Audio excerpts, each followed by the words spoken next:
Hello guys, welcome to my new blog. আজ অনেক দিন বাদে আমরা আবার যাচ্ছি দীঘা। তো রেডি সেডি হয়ে আমরা সবাই দীঘার উদ্দেশ্যে বেরিয়ে পড়লাম।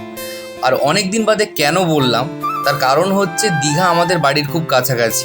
তো জেনারেলি যা হয়, যেটা আমাদের বাড়ির কাছাকাছি থাকে সেখানে খুব একটা যাওয়া হয় না। যাই হোক, বিকেল 3টে 3:30 নাগাদ আমরা বেরিয়ে পড়লাম সবাই মিলে। এই হচ্ছে আমাদের ড্রাইভার দাদা, ইনি আমাদের আজকে নিয়ে যাবেন। এরপর প্রাকৃতিক ভিউ এনজয় করতে করতে আমরা আমাদের গন্তব্যের দিকে এগিয়ে যাচ্ছি। এই যাচ্ছি যাচ্ছি যাচ্ছি যাচ্ছি যাচ্ছি যাচ্ছি পৌঁছে গেলাম। ও সরি, এটা দীঘা নয়, শঙ্করপুর।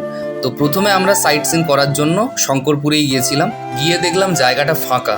একদিক দিয়ে ভালোই হয়েছে, দীঘাতে প্রচণ্ড ভিড় হয়, সেই তুলনায় এখানে একটু ফাঁকাতে ঘোরাঘুরি করতে ভালোই লাগলো। যাই হোক, ওখানে বেশ কিছুক্ষণ ঘোরাঘুরি করলাম, আড্ডা দিলাম। আর ভাগ্নিকে দেখো, ও জল দেখে এত আনন্দ পেয়েছে, ও ওখানেই থাকবে, জল ছেড়ে উঠে আসবে না, খুব আনন্দ পেয়েছে।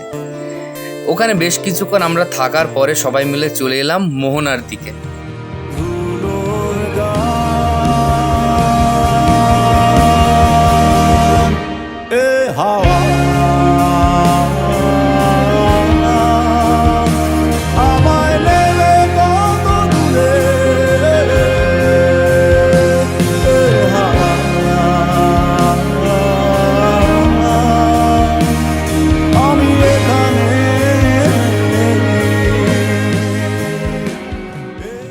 দীঘার কাছাকাছি থাকলেও দীঘা মোহনায় খুব একটা আশা হয়নি আমার, কিন্তু সেদিন গিয়েছিলাম।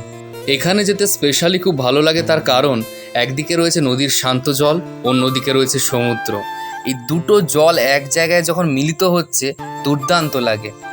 এইখানে বেশ কিছুক্ষণ ছিলাম, মানে প্রায় 1 ঘন্টা মতো আমরা ওখানে ছিলাম। আর দেখো কি সুন্দর লাগছে দেখতে। একদিকে সমুদ্রের জল, সমুদ্রের ঢেউ, আরেকদিকে নদীর শান্ত জল। অবশ্য যেদিন আমরা গিয়েছিলাম খুব একটা জল ছিল না, যেহেতু জোয়ার ছিল না, সেই জন্য জলের পরিমাণটাও কম ছিল। তাহলেও এই যে জায়গাটা দেখো কি সুন্দর লাগছে দেখতে। একদিকে নদী, একদিকে সমুদ্রের ঢেউ, অপূর্ব লাগছিল দেখতে। সন্ধ্যা হতেই আমরা ওখান থেকে চলে গেলাম জগন্নাথ মন্দিরে। মন্দিরটা খুব একটা দূরে ছিল না। ওখানে পৌঁছে ভিউটা বেশ সুন্দরই লাগলো, লাইট চারিদিকে দিয়ে দিয়েছে। পুরীর জগন্নাথ মন্দিরের মতো না হলেও বা ওরকম কেউ কোনোদিন বানাতেও পারবে না। বিরাট এলাকা জুড়ে বিরাট জমি নিয়ে তৈরি হওয়া এই মন্দিরটা বেশ ভালোই বানিয়েছে।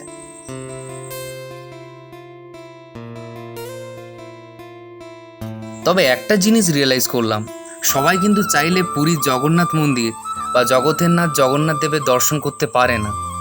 অনেকের হয়তো সামর্থ্যে কুলোয় না, বা অনেকের বাড়ি থেকে পুরীর মন্দির অনেকটাই দূরে।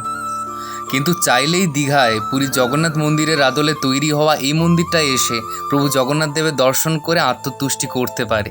ব্লগটা ভালো লাগলে প্লিজ লাইক, কমেন্ট, শেয়ার করে দেবে। টাটা।